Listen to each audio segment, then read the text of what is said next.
मुझे परमात्मा दिखा दो। एक बार अकबर ने बीरबल से कहा, मुझे परमात्मा दिखा दो। राजा का हुक्म था।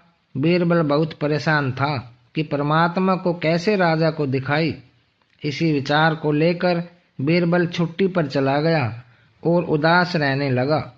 एक दिन परिवार में चर्चा हुई। उदासी का कारण पूछा गया तो बीरबल ने बता दिया कि राजा ईश्वर के दर्शन करना चाहते हैं। बीरबल का बेटा बोला, कल सुबह मुझे आप साथ ले जाइए, मैं अपने आप राजा को दर्शन करा दूंगा।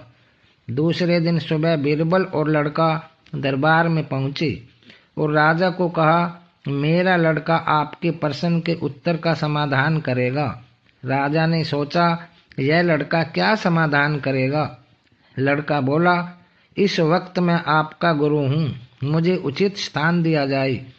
राजा ने सोचा, बात तो ठीक कह रहा है, मैंने तो प्रश्न किया है, समाधान करने वाला गुरु समान होता है।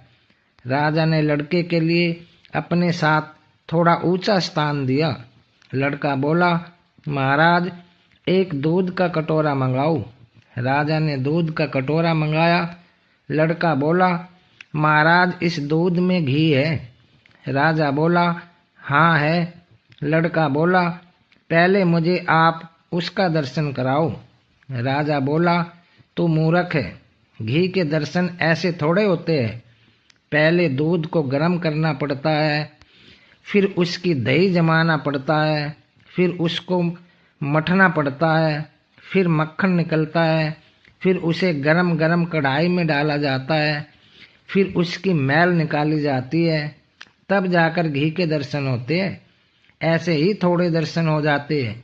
लड़का बोला, यही उत्तर है आपके प्रश्न का। पहले इंसान को तपना पड़ता है, फिर उसको जमना पड़ता है, फिर उसको साधना करनी पड़ती है, फिर उसको ज्ञान की अग्नि में तपना होता है, फिर उस ईश्वर के दर्शन होते हैं। अकबर समझ गया और बोला, तो वाकई मेरा गुरु है। ईश्वर को जानने के लिए बहुत कुछ करना पड़ता है। वैसे हर आत्मा में ईश्वर का अंश है और उसी को ईश्वर का रूप समझना चाहिए, तभी सुख की प्राप्ति होती है। यह भी संसार का एक नियम है। धन्यवाद।